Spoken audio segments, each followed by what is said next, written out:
আসসালামু আলাইকুম। আজকে আমরা উচ্চতর গণিত প্রথম পত্রের যোগজীকরণের 10F এর 5 নাম্বার থেকে শুরু করব। 5-এর 1 নাম্বার কোশ্চেনটা তুললাম।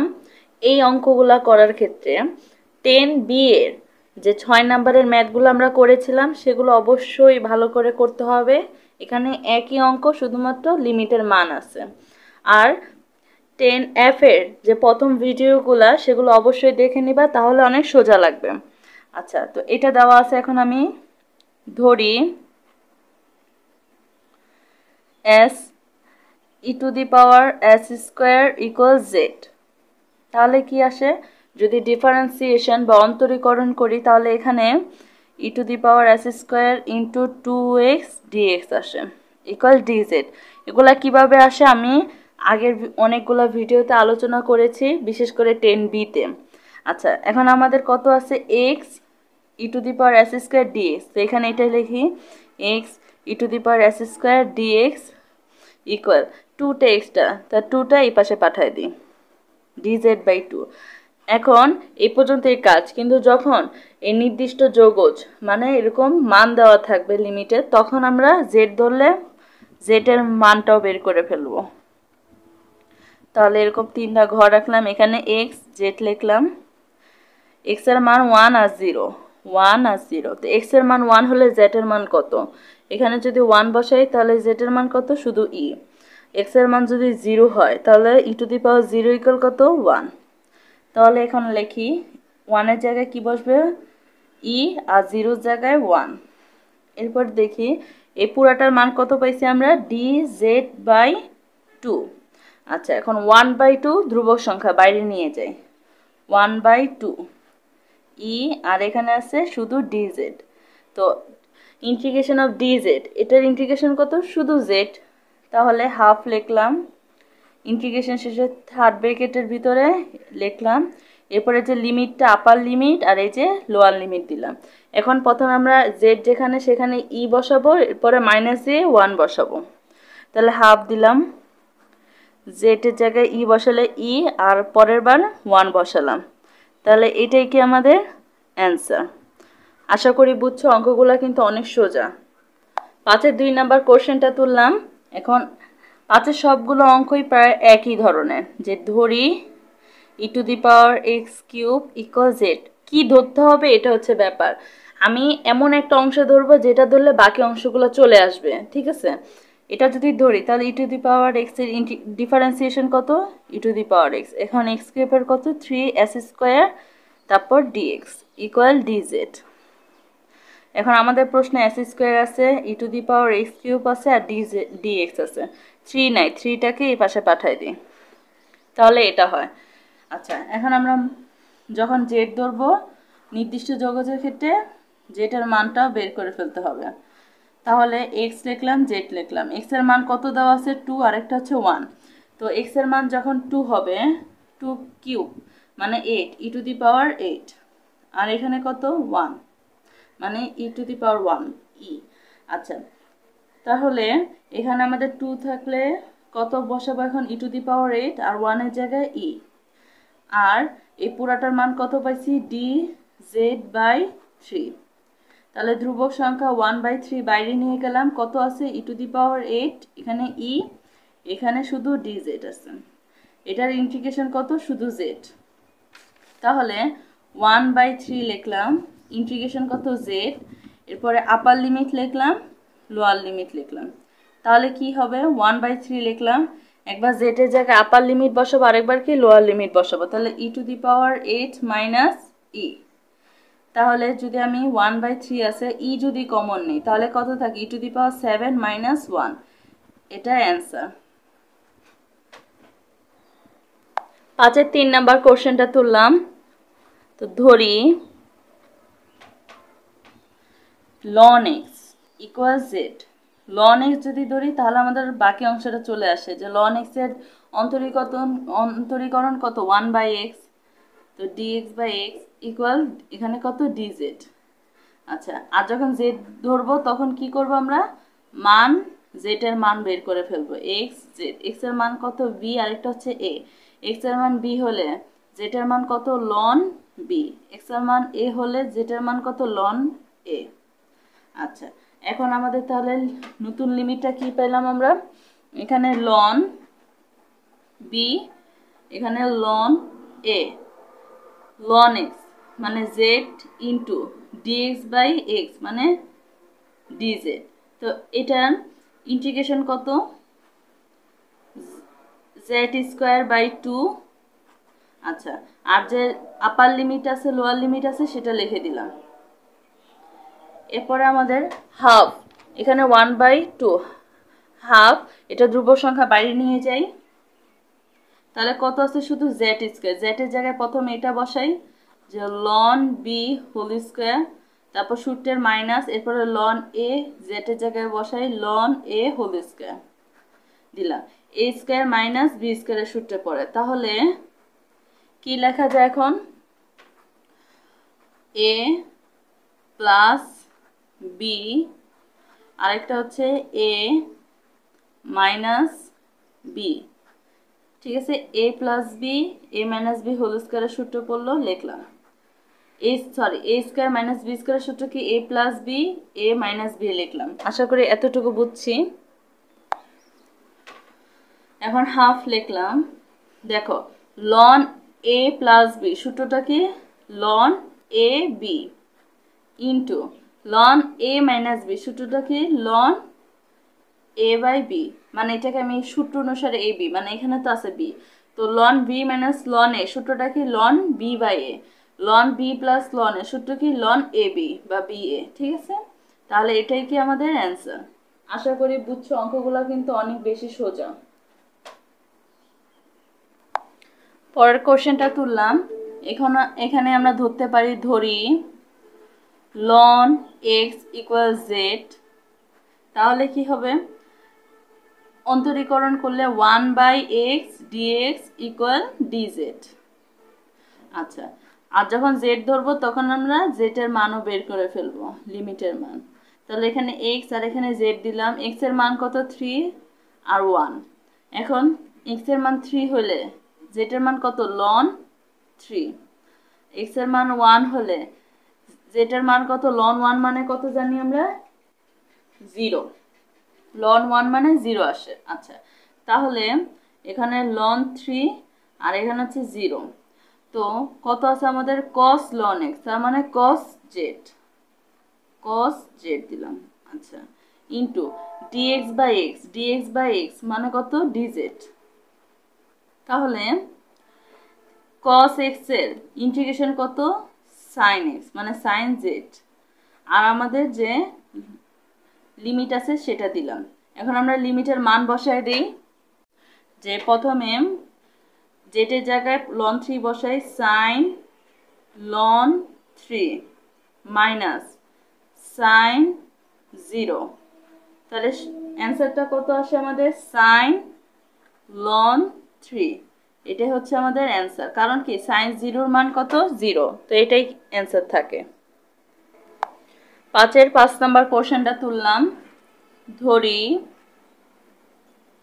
1 plus 3x two the power 4 equal z, তাহলে যদি এখানে অন্তরীকরণ করি 3 into 4 into x two the power 3 dx equal dz, তাহলে কত আসে 3 4 12 x cube dx equal dz। তাহলে আমাদের কত আছে x কিউব আর dx আছে, 12 নাই, তো x কিউব আর dxটাকে রাখলাম আর 12টাকে আমরা ওই পাশে পাঠিয়ে দিলাম। এখন যেটা আমরা z ধরেছি তার মানে লিমিটের মানও চেঞ্জ হয়ে যাবে, তাহলে লিমিটের মান বের করি।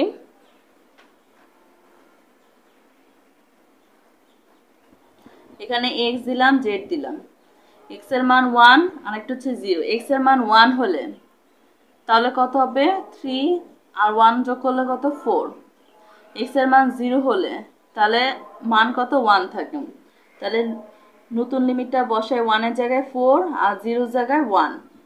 তারপর আমাদের কত আসলো এই পুরাটা z, তাহলে আছে রুট z, আর x কিউব dx মানে কত dz বাই 12, তো 1/12 ধ্রুবক সংখ্যা বাইরে নিয়ে যাই, তাহলে কত থাকে আমাদের রুট জেড ডি জেড। এখন রুট জেড মানে z to the power half, তো এটার ইন্টিগ্রেশন কত? 1/12 লিখলাম। এটার ইন্টিগ্রেশন হচ্ছে z to the power 3/2 by 3/2, তারপর হচ্ছে 4 আর এখানে দিলাম 1। এখন এই 3/2 ভাগ আকারে আছে, তার মানে কি উল্টায় গিয়ে 2/3 হবে। তাহলে লিখি, এখানে 1/12 আছে লিখলাম, এখানে 2/3 আসলো, তাহলে কত আছে শুধু জেড টু দি পাওয়ার 3/2। তো প্রথমে 4 বসাই, 4, তারপর 3/2, তারপর সূত্রের মাইনাস, এরপর 1 বসালে কত থাকে? শুধু 1 থাকে। আচ্ছা, এখন আমাদের মান কত আসে এখানে আমি দেখি, 2 কাটা, এখানে কত আছে? 6, তাহলে 18। আর এখানে যে এটা কিভাবে আছে দেখো, 4 আছে আর হাফ, তার মানে √4 হোল কিউব মাইনাস 1। আচ্ছা, √4 মানে কত? 2, 2 কিউব মানে কত? 8, 8 মাইনাস 1 মানে কত? 7, তার মানে অ্যান্সারটা হচ্ছে আমাদের 7/18। আশা করি বুঝছো, অঙ্কগুলো কিন্তু অনেক সোজা। পরের কোশ্চেনটা তুললাম, এখানেও কি ধরি, কোনটা ধরলে বেশি সুবিধা হয়, যে 1 plus loan x equal Z. তাহলে 1 এর ডিফারেন্সিয়েশন 0 আর লন এক্স এর ডিফারেন্সিয়েশন কত? 1/x, তারপরে dx ইকুয়াল ডি জেড। তাহলে এক পাশ পেলাম। জেড ধরলে কি করতে হবে, এক্ষেত্রে যখন আমাদের লিমিটের মান দেওয়া থাকে তখন আমরা লিমিট চেঞ্জ করে দেব, যে এক্স আর জেড আছে, এক্স এর মান কত? ই টু দি পাওয়ার 2 আর একটা হচ্ছে 1। তো এখানে যদি আমরা loan e to the power 2 বসাই তাহলে কি আসে দেখো, একটু ভেঙে লিখি আমি, যে এখানে লিখি আমি, যে দেখো যদি ই টু দি পাওয়ার 2 বসাই তাহলে 1 plus ln e to the power 2, তো যখন 2টা উপরে থাকে তখন লনের সামনে চলে আসে, 1 প্লাস 2 লন ই, লন ই মানে কত? 1, তাহলে 2 একে 2 আর একে কত? 3, তাহলে অ্যান্সারটা কত? 3। তারপর লন 1 মানে কত? 0, তাহলে অ্যান্সারটা শুধু 1। তাহলে আমাদের লিমিট কত আসলো? 3, আরেকটা হচ্ছে 1, 3, 1। এরপরে দেখো আমাদের কি আছে, dx/x মানে কত? dz, আরেকটা হচ্ছে 1 প্লাস লন x, তার মানে 1 বাই লন প্লাস, এটার মানে কত? 1/z আছে। আচ্ছা, তো এখন এটার ডিফারেন্স ইন্টিগ্রেশন যদি করি তার মানে কত? লন জেড, তারপর 3 দিলাম, 1 দিলাম। এখন আমরা মান বসাই, প্রথমে এটা বসাবো, এর মাইনাস দিয়ে এরপরে এটা বসাবো, তাহলে লন 3 মাইনাস লন 1, তাহলে আমাদের মোট অ্যান্সারটা কত আসে? লন 3, কারণ লন 1 এর মান কত? 0, 0, তাহলে লন 3 মাইনাস 0 মানে কত? লন 3, এটাই হচ্ছে অ্যান্সার। পরের অঙ্কটা তুললাম একই, শুধু এখানে স্কোয়ার আছে, তাহলে ধরি 1 প্লাস লন এক্স ইকুয়াল কত? জেড, তাহলে কত আসে আমাদের? dx/x equal dz। আচ্ছা, এখানে একটা পাইলাম, আরেকটা কি মান চেঞ্জ করে দিব, x z e to the power 2, আরেকটা হচ্ছে 1, ই টু দি পাওয়ার 2 যদি বসাই তাহলে কত আসে? এখানে 3, একটু আগে দেখাইছি, আর এখানে যদি বসাই 1 আসে, তাহলে আমাদের লিমিট হচ্ছে 3, 1। এরপরে এখানে কত আছে? dz আর 1/z²। আচ্ছা, তাহলে এটার ইন্টিগ্রেশন কত? আমরা কি জানি যে এরকম যদি থাকে এটার ইন্টিগ্রেশন কিভাবে করে, dz/z², তার মানে এটার ইন্টিগ্রেশন হচ্ছে, ইন্টিগ্রেশন দিলাম ইনভার্স টু dz, তাহলে z inverse 2 plus 1 by minus 2 plus 1, তাহলে কত আসে? z মাইনাস 1 বাই মাইনাস 1, তার মানে মাইনাস 1/z, ঠিক আছে, মানে -1/z আসে। তাহলে এখানে এটা লিখি -1/z, তারপরে 3 1 বসালাম। এখন প্রথমে 3 বসাই, যে -1/3, এরপরে সূত্রের মাইনাস, দেখো এখানে অলরেডি আরেকটা মাইনাস আছে, তো মাইনাসে মাইনাসে প্লাস, এরপরে 1 বসাই, তাহলে 1/1 আসে। আচ্ছা, তাহলে আমাদের মোট অ্যান্সারটা কত আসলো? এখানে 1 - 1/3, তাহলে 3, এখানে কত আছে 3 - 1 মানে 2/3। পরের কোশ্চেনটা তুললাম, এখানেও একই নিয়ম ধরি। 1 - cos x = z, কোনটা ধরবা এটা হচ্ছে তোমার উপর নির্ভর করে যে কোনভাবে ধরলে বেশি সুবিধা। আমার মনে হয় এইভাবে ধরলে বেশি সুবিধা। 1 এর অন্তরীকরণ কত 0, মাইনাস cos x এর ডিফারেন্সিয়েশন কত -sin x, তো মাইনাসে মাইনাসে plus sin x dx equal dz, তাহলে sin x dx আসলো। আচ্ছা, তাহলে যখন z ধরলাম তার আমরা লিমিট চেঞ্জ করে দিব x z, এখানে পাই আছে x এর মান হচ্ছে 0, cos পাই মানে cos পাই মানে কত জানি আমরা, cos 180 ডিগ্রির মান কত -1, ঠিক আছে। cos পাই এখানে যদি বসে cos 180 ডিগ্রির মান -1, এখানে আছে অলরেডি মাইনাস, মাইনাসে মাইনাসে +1, তো +1 মানে কত আসে আমাদের 2, আর cos 0 ডিগ্রির মান কত 1, 1 - 1 মানে 0। আচ্ছা, তাহলে একটা 2 আর একটা পেলাম 0, তো পায়ের জায়গায় 2 আর 0 জায়গায় 0 বসালাম। এরপর আমরা দেখি আমাদের 3 কি আমাদের ধ্রুবক সংখ্যা বাইরে নিয়ে যাই, √z, আর sin x dx মানে কত dz। আচ্ছা, তাহলে এটা মানে কত, ধ্রুবক সংখ্যা বাইরে রাখলাম, z 3/2 ইন্টিগ্রেশন করলাম, তারপর যে লিমিট আছে সেটা বসালাম, তারপরে 3 দিলাম, এখানে 2 ভাগ আকার আছে, তার মানে কত 2/3 আসবে। আচ্ছা, এরপরে আমাদের কত আছে, তার মানে শুধু z⁴/2 আছে, তাহলে এখানে বসাই, প্রথমে z এর জায়গায় 2 বসাই, তারপর 3/2 মাইনাস, এরপর z এর জায়গায় 0 বসালে কত আসে আমাদের 0।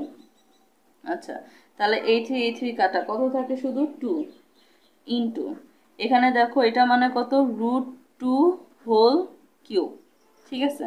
তার মানে এটা কিভাবে আছে √2 ইন্টু √2 ইন্টু √2, তো দুইটা √2 মিলে একটা 2 হয়, আর একটা √2 আছে, 2 ইন্টু √2, ঠিক আছে। এটার মান কত আসলো 2 ইন্টু 2√2, তার মানে 2 দুগুণে 4, 4√2, তাহলে এটা হচ্ছে অ্যান্সার। পরের কোশ্চেনটা তুললাম, ধরি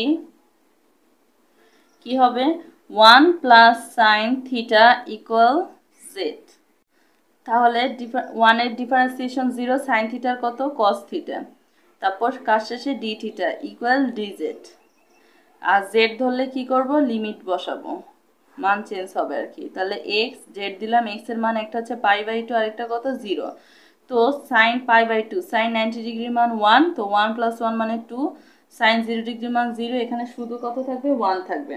তাহলে আমাদের প্রথমে কি বসালাম, যে π/2 মানে কত আমাদের 2, আর 0 মানে কত 1। আচ্ছা, এরপরে cos θ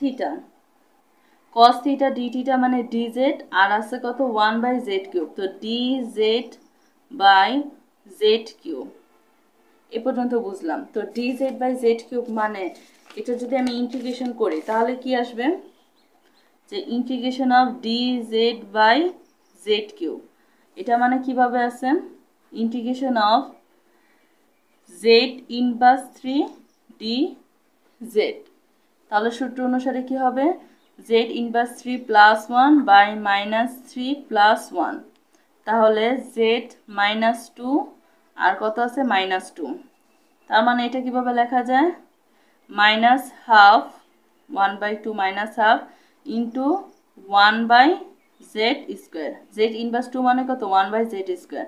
তাহলে এটা আসে, তো আমি এটা লিখি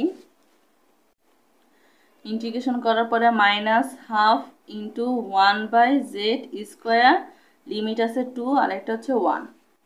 তো এখন -1/2 ধ্রুবক সংখ্যা বাইরে নিয়ে যাই, তাহলে কত থাকে 1/z স্কোয়ার। তাহলে এখানে z এর মান প্রথমে 2 বসালে কত আসে 1/4, তারপর সূত্রের মাইনাস দিলাম, এটা কিন্তু বাইরে চলে আসছে, এখন শুধু এটার কাজ মাইনাস দিলাম, এরপরে কত আসে z এর মান 1 বসালে 1, তাহলে -1/2 আর এখানে আছে 4, 1 - 4, তার মানে কত আসে এখানে যে এখানে -1/2 আছে আর ভেতরে আছে -3/4, তারপর মাইনাসে মাইনাসে প্লাস 3/4 দোকানে 8, 3/8। পরের কোশ্চেনটা তুললাম, দেখি বোঝা যায় কোনটা ধরতে হবে। tan ইনভার্স x ধরতে হবে, কারণ tan ইনভার্স x এর ডিফারেন্সিয়েশন এই নিচেরটা আসবে। ঠিক আছে, তাহলে এটা ধরলাম z। tan ইনভার্স x এর ডিফারেন্সিয়েশন কত 1/1 + s স্কোয়ার ইন্টু কাজ শেষে কি লিখবো dx ইকুয়াল dz। আচ্ছা, এরপরে লিমিট দিলাম x z। আচ্ছা, এরপর x এর মান কত আছে 1, এরপরে কত আছে 0। উপর থেকে নিচে যেতে হবে এমন কোনো কথা নাই, তুমি ইচ্ছা করলে 0 লিখতে পারো, এরপরে 1 লিখতে পারো, ঠিক আছে, যেটা তোমার সুবিধা। আমি সবসময় উপর থেকে নিচে হিসাব করি। আচ্ছা, তো 1 আর 0 দিলাম। এখন x এর মান কত 1, tan ইনভার্স 1 মানে কত π/4, tan 45 ডিগ্রির মান। tan ইনভার্স 0, tan 0 এর মান। আচ্ছা, তাহলে আমাদের লিমিট কত আসলো π/4 আর এখানে আছে 0। পরে tan x স্কোয়ার মানে z square into dx/1 + s square মানে কত dz। তো এটার ইন্টিগ্রেশন কত z³/3 π/4 আরেকটা হচ্ছে 0। তো 1/3 ধ্রুবক সংখ্যা বাইরে নিয়ে গেলাম, এখানে z এর মান প্রথমে π/4 বসাবো, এরপরে মাইনাস দিব, এরপরে 0 বসাবো, তাহলে π/4 হোল কিউব মাইনাস, এরপরে 0 বসালে 0 আসে, তাহলে 1/3 ইন্টু π/4 হোল কিউব। তাহলে আমাদের মোট অ্যান্সারটা কত আসে π/3 আর 4 কিউব। 4 কিউব মানে হচ্ছে আমাদের 64 ইন্টু 3 মানে 192। ঠিক আছে, তাহলে π/3/192 এটা হচ্ছে আমাদের অ্যান্সার। আশা করি অঙ্কগুলো বুঝছো। কোনো সমস্যা হলে কমেন্টে জানাবা, চ্যানেলটা অবশ্যই সাবস্ক্রাইব করে রাখবা। ধন্যবাদ।